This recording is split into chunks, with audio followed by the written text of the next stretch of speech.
Hello, everyone. This is the Mindset Mastery Summit. I am Evelin, your host, and I'm very excited to welcome Gregor Maehle to the show. Hello, Gregor. Thanks for having me, Evelyn. It's a great pleasure. Thank you so much for coming. I'm very excited to go very deep on the topic today.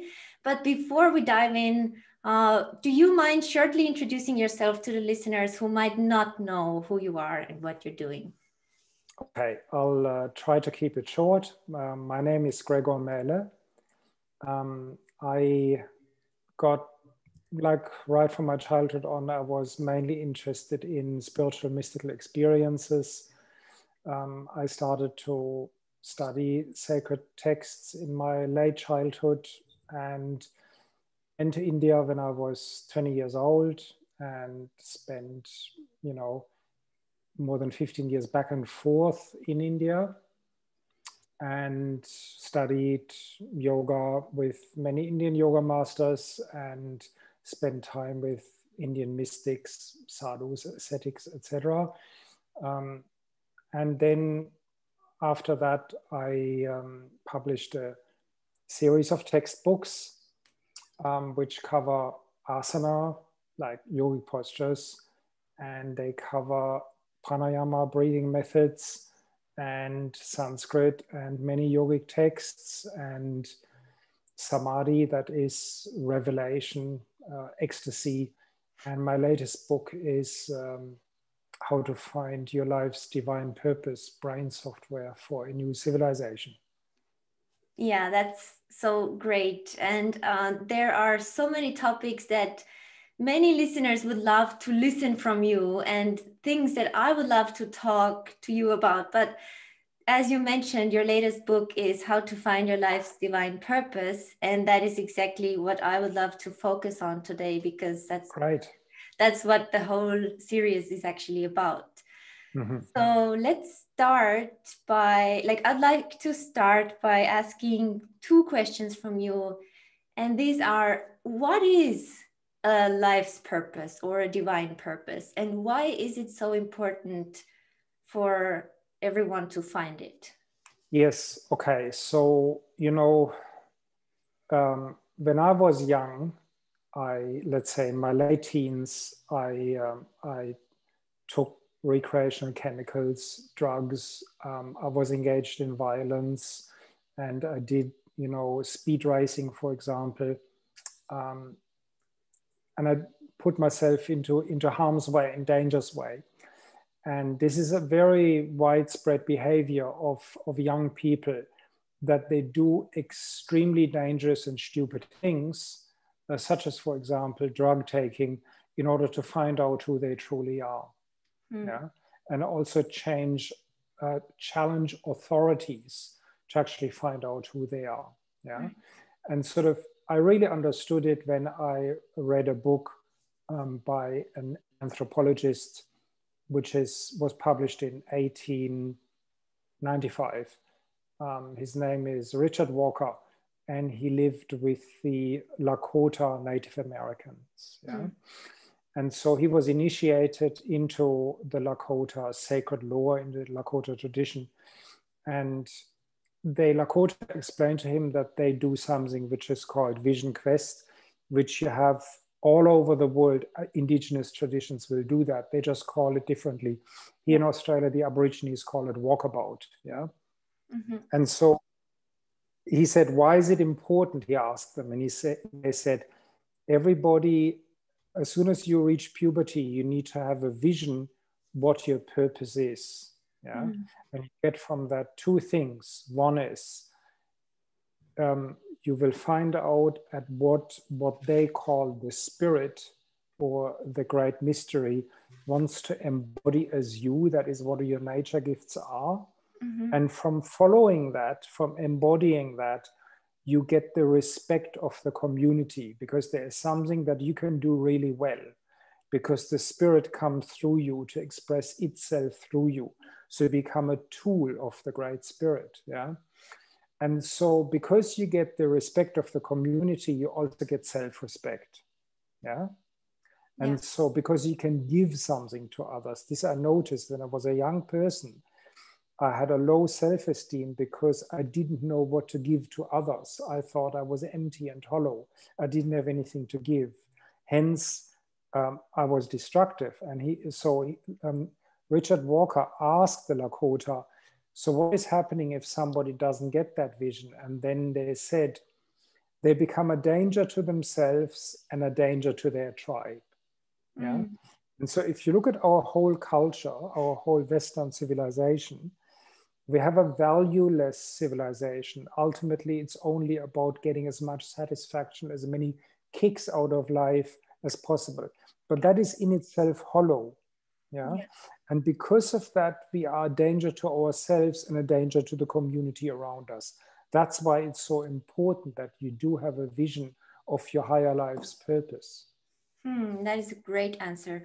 Now, let's talk about preparing yourself to get that vision in a way, because, you know, as you said, the young people, you have that experience, I have that experience, many of the listeners have that experience, that they do dangerous things. And actually, I mean, from my experience, I can say that I have done those things because there are some experiences that you kind of mistake for a divine or for something higher. And then that can get you to a very dangerous place of more destruction and more confusion. And so my question is, how can we,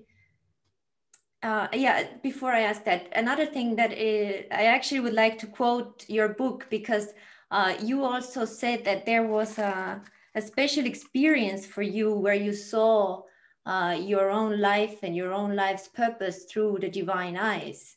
And so there are things that we do that are destructive, but at the same time, we should, you know, what I want to say is that everybody who knows their purpose have had a certain experience of a higher perspective, right? You have had that. When I spoke to Neil Donald Walsh in my last show, he, you know, wrote the Conversations with God. So he also, just after 50 years or so of his life, he met God, the divine, and then saw that, okay, there's more to this than just doing the things that we are told to do by the society. But, you know, how do we get that blessing, and how do we prepare ourselves for something like this? Because it's not before we have an experience like that that we can actually define our purpose. Am I right? Yes. Okay, a couple of approaches. One would be to do some form of the traditional spiritual practice. Yeah, I'm specialized in yoga. Yeah, and when I'm saying yoga, I don't mean just postures, but I also mean breathing techniques and what's called chakra kundalini meditation, etc. Sanskrit chanting. So that's my path. So it is good to do some regular spiritual practice, and maybe not just jump around and do every day a different one, but sort of like maybe try out a few, but then eventually follow one, where you can sort of go deeper, that you don't become like the person who is trying to dig for water, but at every place they stick in the shovel only once. That's the danger of shopping around too much. But then another important thing is to spend some time alone by yourself in nature if you can. Because ultimately that thing, what we call God or the divine, has actually created nature, whereas we humans have created an artificial realm, which is sort of like a result of our confusion and our result of being cut off from nature. So if you can sometimes spend time by yourself alone out in nature, you know, if you study the world's religions, you know, if you look at the biographies of Jesus, Moses, Elijah, Muhammad, Buddha, they were all people who spent extensively time by themselves out in nature. Another thing that helps is you can fast. Fasting is very powerful, for various reasons. if you do that, inform yourself properly how it's to be done. Don't just stop eating. There's certain steps that you have to undertake. And the other thing is time is important. I find that the early morning before the mind switches on is the most important time to try to get in contact with the divine. So in India, we have this terminology, Brahmi Muhurta, that is the divine time, which is the time just before the light comes up. And from then the next, let's say 45 minutes, from before the crack of dawn, the next 45 minutes. So these are just a couple of tips what you can do to get yourself closer.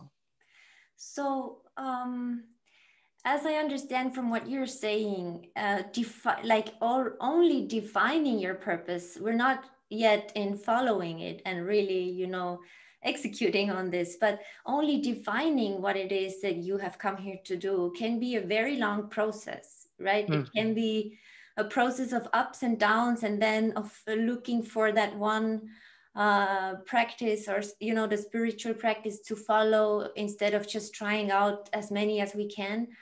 And also, not comparing yourself with others and all of those things.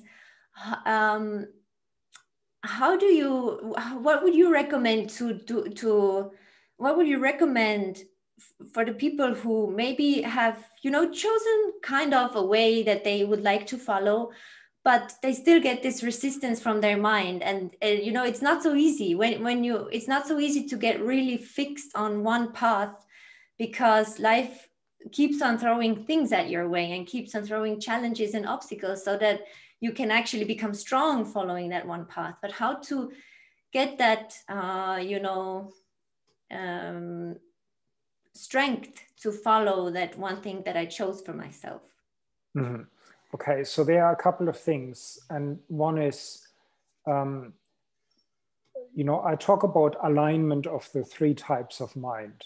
Yeah. Yes. And so you have to understand that there are three types of mind. One would be your conscious mind. This is the small part, the minute part of mind that you're really aware of, that consciously thinks. Yeah. And so this is the type of mind, that part of mind that you start with, because you can consciously think thoughts. Yeah. There's another part of mind which is called the subconscious mind. That's basically your entire evolutionary past. Yeah. So, but it's not only your childhood that is in there, but it's also all of the fears and traumas that your ancestors have gone through. Yeah. And it goes back all the way to when your ancestors were amoebas. So there's an enormous amount of fear in there, doubt, pain. And so you have to understand that you gradually have to recondition your subconscious mind. Yeah. So don't expect that just by you having an epiphany, going to do that, from that day on, everything is going to be nice. But you have to go through a gradual process of, let's say, placing, let's call it affirmations, sankalpas, we call it in Sanskrit, into your mind that are in alignment with the direction in which you want to go. Yeah. I'll give you an example. When I was young, I was very aggressive, but I was aggressive because I felt threatened and I was afraid of other people, So when I started to daily tell myself in meditation, I love and accept myself. Yeah. I'm an embodiment of divine love. Then there came gradually a shift where when somebody hurt me, I didn't have to hit back at them. I didn't feel threatened. I only looked at that person and I saw, look, that person has a low self-esteem, or that person feels threatened, So let's, be compassionate towards them that they can feel safe, etc. Yeah. So it's a gradual process of reprogramming your subconscious mind, and understand that you, your ancestors, and the total community of life have thought into our collective subconscious mind for pretty much 4 billion years. Yeah. So it's like a giant mountain that, let's say, if you look at the ocean, let's say the ocean is 11 kilometers deep at the deepest spot. You put this mountain in there. There's just this little bit sticking out. That's your conscious mind. And this giant mountain under the ocean is your subconscious mind. You can't see it, but it's still there. Yeah. So how do you reprogram this? How do you, I mean, part of the name of your book is Brain Software for a New Civilization. Like, is there something like a specific, do you talk about this in your book? Like, how can you actually take action on this and become more aware? Yeah. So, you know, I would say that there is a,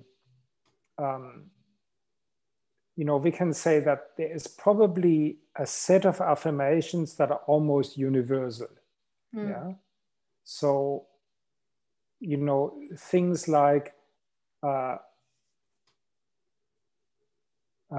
pure love. Yeah. Or love and forgive myself. Or when Jesus says, judge not, because by the same meter with you will judge, it shall be also metered out to yourself. Yeah. So you realize that you don't judge other people, and by the same measure you don't judge yourself either, etc. Yeah. So there is, let's say, a universal set of affirmations, yeah, which, you know, form the bedrock pretty much also of all religions on the planet. Yeah. So you can use those, which I mentioned all in the book, but gradually as you work with them, try to translate them into your own language and into your own terminology. So don't just repeat something in an archaic language, which may have little, it doesn't ring a bell, you know. So find your own ways of clothing it into your own language. Well, there's one chapter in your book where you speak about the different, like the life's divine purpose in different cultures. And you've done some research on how do different cultures and religions define it. Was there something that you found that is in common in all of those cultures that you researched? Well, you know, the whole subject is essentially common to all ancient cultures. Yeah. And so you can say, if you look at all ancient cultures and you look at what's actually common, you can find, you realize that what is common, I try to clothe it into modern language. Yeah. And so in modern language, it is the following. I want to use an IT metaphor. Yeah. And so the IT metaphor is that the sum total of all matter in the universe, or now we call it the multiverse, because there is an infinite number of parallel universes, which we call now the multiverse. Yeah. It's not just one. The sum total of all matter in those multiverses is like the hard drive. Yeah. And cosmic intelligence, is the hardware. Yeah. And cosmic intelligence is the software that runs on the hardware. Yeah. And infinite consciousness, yeah, which, for example, in China is called the Tao, yeah, or the Buddha calls it Nirvana, or in India it's called the Brahman, yeah, or in the Bible it's called Jahwe, yeah.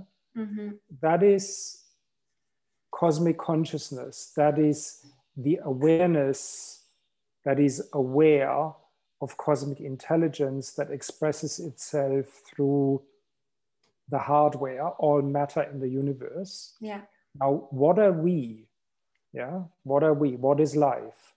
The totality of all life, like all life forms, not just all humans, but also all animals, all plants, and all microorganisms are the interface between cosmic consciousness, cosmic intelligence, and all matter. Yeah.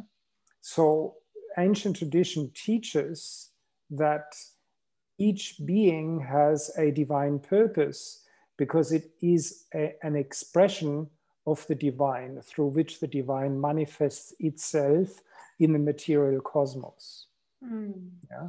And so that also means that each individual has a different, in India we call it swadharma, that means own duty or your purpose, your life's divine purpose. Yeah, each being has a different one. Yeah, and so that's important for each being to find out what that is. Ultimately, nobody else can tell you what that is. Yeah, and so unfortunately, our society is organized that we say, okay, we need 45,000 accountants this year, and 86,000 resources engineers. Nothing against those professions, but you know that we are sort of like reduced to an industrial utility. Right. Yeah? What about if you learn that job and you're never ever happy in it? Yeah? You'd be miserable for the rest of your life. You have to first find out what is it, what you have come to contribute to this biosphere here. Yeah, and so it's quite interesting if you ask people to think back, like around the time when they hit puberty. Yeah, there is an enormous intellectual, spiritual growth in the brain taking place, which is actually powered by the sex hormones. Yeah, and it's usually at that age, 13, 14, when you talk to young people, they have incredible, beautiful ideas about life. Yeah. They say, I want to contribute something to humanity. And then it doesn't get anywhere. It doesn't go anywhere because our society doesn't support young people. Yeah, that is such a shame. And that's the strength of indigenous culture, where they say, this is the most important age. Yeah. We have to initiate them. Yeah, they are then initiated into sacred tradition. And that's what our society doesn't do. And that's why we all desperately try to self-initiate. Yeah, and we may self-initiate through violence, drugs, self-depreciating sexual encounters, or whatever it is. Yeah. And so this is what we have to get back, this initiation process. Have you also experienced that at a specific age, you knew exactly that there must be a purpose and I have to find a way to help others, but then life happened and you just kind of gave it up and thought, yeah, what was I thinking? I must have been young and stupid to believe that something like this But what you felt there was right. That was the right thought. You're here to help others. You're here to make a contribution to the life of others. And that's where you get self-respect from. Yeah. Yeah. And so we just give people here, do this job, learn that, and they are miserable for the rest of their life. They hate what they're doing. And we also teach them, you're only here to look out for yourself. Yeah. Be egotistical. Yeah. Each to themselves, and the last eats the devil. Yeah. No wonder that people get depressed and start taking drugs. And no wonder that relationships do not work if we only think about our well-being. It's like, I have expectations for myself. My perfect partner has to bring that on the table. Like it's not about serving or making somebody else happy, through which we can become happy. But no, we want somebody to show up and come into our life and make us, the best version of ourselves. Yeah, we can say that our culture in many ways is a recipe for misery. Yeah. And that's what we are getting now. There's an epidemic of mental illness. That's true. Yeah, and it's forecast to get worse and worse. And this is because our life is meaningless. Or we portray to our children that life is meaningless, to our young people. And that's why it's so important that we speak about those topics and find ways to find that purpose so that we can live a life of meaning and help others and really tap into our real selves and start living as we truly are, right? That's right. We're running out of time. I'd love to ask so many other things, but there's still one thing that I think is really important that we have to cover, and that is that there are many people listening right now who actually kind of know what their purpose is, and they have, you know, done a lot of self-work, and they know that, okay, I can offer this, and this is the way that I can give back to the community. But they are struggling with following through and actually doing it, because so many things happen and come into the way, and there are obstacles and resistance. So what do you say to those people, something that would help them to, you know, follow the purpose that they have found for themselves? Yes. So one thing that is really important, that you keep purifying your subconscious mind by means of affirmations. Yeah. And so with your affirmations, I've described that in detail in my book. They can only be, you have to take ego out, you know, like, for example, you can never have an affirmation like, I'm the greatest, or I'm a powerful so-and-so, because greater than who, or more powerful than who? Do you see that wording alone implies that you put yourself above somebody else? Yeah. Yeah. So, and it also can never involve damaging somebody else, or thwarting, or get ahead of somebody else. Then it cannot be inspired by the divine. So you have to try to gradually filter ego out of your vision. Yeah. And you do that by purifying the subconscious mind. You continue to do that by using affirmations which are in support of all life. Yeah. You know, we wouldn't use an affirmation, I'm getting filthy rich or obscenely wealthy. And for what, you know, you want to say, don't think of yourself in terms of what you have, but in terms of who you are and what are you going to give. Yeah. Because people make an inheritance, and they inherit millions of dollars, and then they commit suicide because their life is empty. Yeah. Yeah. Whereas if you have something to give, if you are a giver, yeah, then you will be rewarded by seeing the happiness in other people, and you will at the same time be also materially rewarded. Yeah. So yeah, that's one important point. And the other important point is that you realize that when you see a vision, you can only look so far ahead into your future as you can still embody it. Yeah. And so once you have embodied it, you can basically get an upgrade, an update of your vision. Yeah. So it's actually like, if I had seen 40 years ago where my life was going to head, I would have said right from the beginning, no, I'm not ready. Yeah. And when I'm looking now back on my life, I'm thinking, gee, you know, like, look how that all developed. It's amazing, you know, how it took place. But it takes time to recondition, you know, like I was quite lucky to have been introduced to a lot of this knowledge now 40 years ago. Yeah. And it's sort of like amazing to see how over a time frame of 40 years, how much has come to pass. Yeah. So you have to understand that there will be a time delay. Yeah. And as you manage to embody parts of your vision, you will be given new upgrades of what's going to happen next. That is a great advice, to just be, to trust in life, to trust in your purpose, to keep on going and be patient, right? That will help us. So is the book, do you have the book now? Do you have the actual copy? I have to admit that I don't have it right here with me, but yes, it is out. Yeah. So you can go to your favorite online merchant, and you can put my name in, Gregor Maehle, and then that will, and the book will come up. So I've written 6 books, but that's the latest. Yes. Great. How to find your life divine. Thank you so much. I know that you are very generous, and you are offering something for the listeners who are interested in getting deeper into what you do. So what is this that you give to them? Yes, and so one thing that I find is really important, that you understand what you're dealing with. Yeah. So, for example, you know, we don't like, a lot of people, and it's the same, I come from a Catholic background.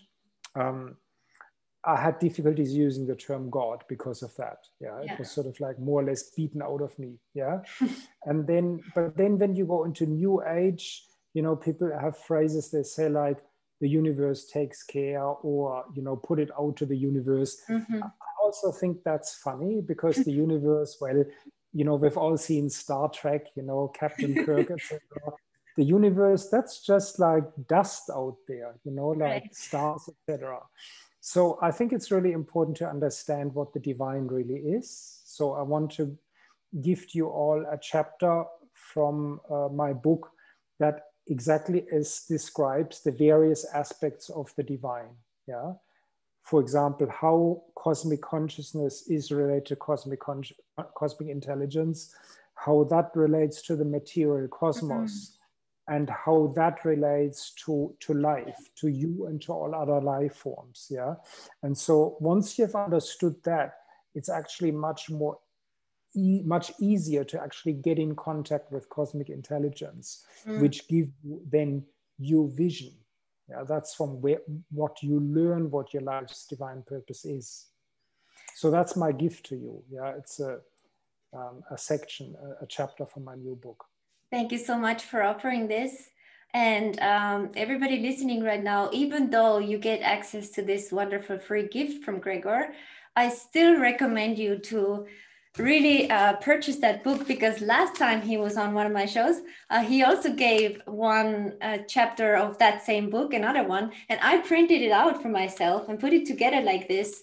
And only when I started reading this paper, I was really happy to have access for free to that chapter, and that I can really, you know, go deep. It really takes you to a journey already, that one chapter. But when reading this, you know, holding that in my hands, I realized, oh my God, this is so ridiculous. Like, you have to have a book in your hands. Like, it's such a different experience when you actually have that copy of that book. So I really, I mean, I'm anyway sure that if you lay your eyes on that chapter, you will get the whole book anyway. But Thank you. Wanted to share that experience. Fantastic. Thank you. I appreciate it. Yeah, thank you so much. Is there anything else that you would like to add before we wrap it up? I think that's pretty much it, unless you have any more questions. Thank you so much. Thank you, everybody, Thanks for so much joining. for having me. It was a great pleasure. Thank you. And whoever has any questions or wants to share anything, any favorite takeaways, just feel free to either reply to my email or come and join the community of happy people on Facebook, so that you can get deeper into the conversation on that topic. And also the chapter to the book, the link to that chapter and your access is in the email that you got from me today. Thank you and have a great day. Thanks so much. All the best. Bye. Bye.